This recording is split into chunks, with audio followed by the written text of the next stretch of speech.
माँ से भक्त कहे छथिन कि हे जननी, हे जगतारिणी, हे महारानी भवानी कल्याणी।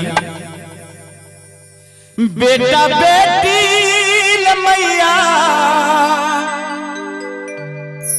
ई काज करबई, बेटा बेटी मैया ई काज करबे। तनी ताली बजा के सब आदमी सब गोटा दरभंगा वाली, बहेड़ी वाली, ये हथौड़ी वाली मैया हम लाज रखबे, हथौड़ी वाली मैया हम लाज रखबे। बेटा बेटी मैया ई काज करबे, बेटा बेटी मैया ई काज करबे। दरभंगा वाली, बहेड़ी वाली, आहे हे हथौड़ी वाली मैया हम लाज रखबे, हथौड़ी वाली मैया हम लाज रखबे।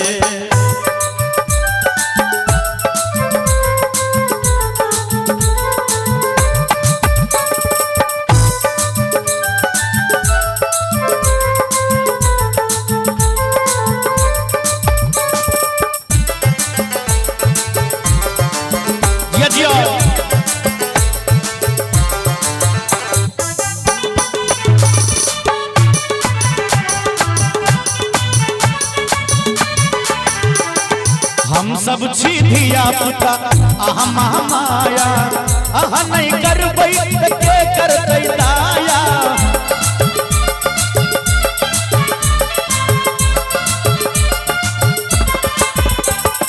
हम सब छी धिया पुता आहा महामाया, आहा नहीं करबै त के करतै दाया। हे ये नैया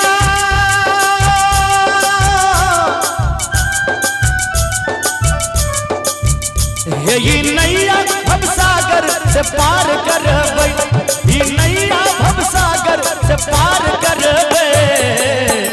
नवादा वाली, पर्री वाले, ये हावी वाले मैया लाज रखबै, हावी वाले मैया हम लाज रखबै।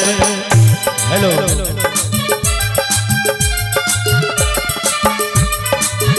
हेलो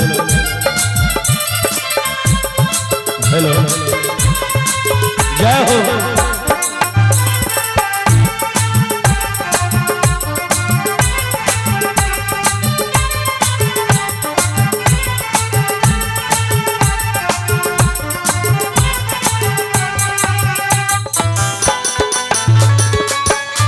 ताली बजा के सब आदमी घूम के।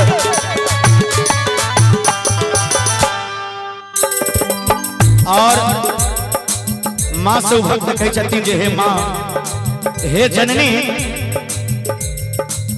करुण सुधायम्बे जग में बहल सबके ओढ़ोने छी ममता के आंचल।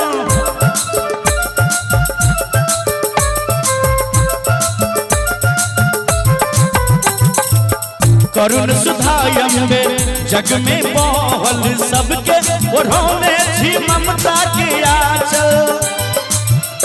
हम पुत्र यही के विचार करबै, हम पुत्र यही के विचार करबै।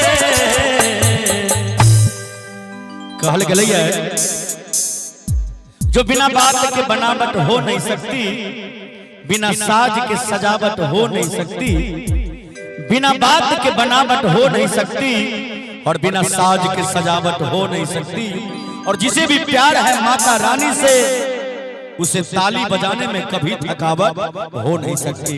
एक बार जोरदार ताली बजा के सब गोटा हम पुत्र यही के विचार करबै, हम पुत्र यही के विचार करबै। पटनिया वाली, भिखनौली वाली, तरवारा वाली मैया हमर लाज रखबै, तरवारा वाले मैया हम लाज रखबै। जय हो जय हो।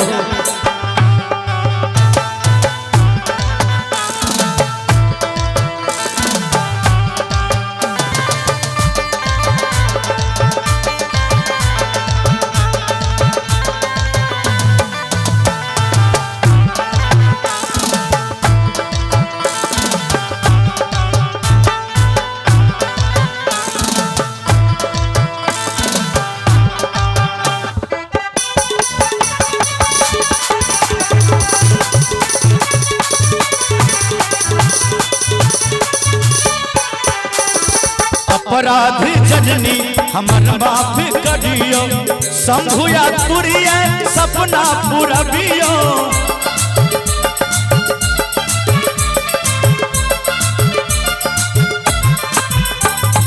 अपराध जननी हमर माफ करियो, शंभुया तुरिया सपना पूरबियो। सुख के सीमा में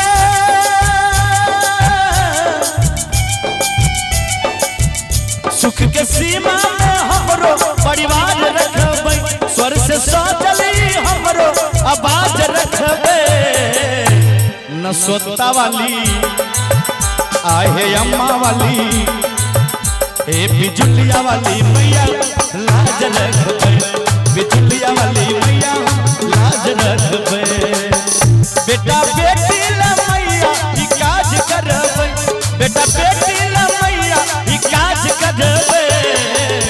दरभंगा वाले बहेड़ी वाले हे हथौड़ी वाले मैया लाज रखबे, हथौड़ी वाली मैया लाज रखबे, हथौड़ी वाली मैया, हथौड़ी वाली मैया हमर लाज रखबे, नवादा वाली मैया हमर लाज रखबे, हे हाबी वाली मैया हमर लाज रखबे, पटनिया वाली मैया हमर लाज रखबे।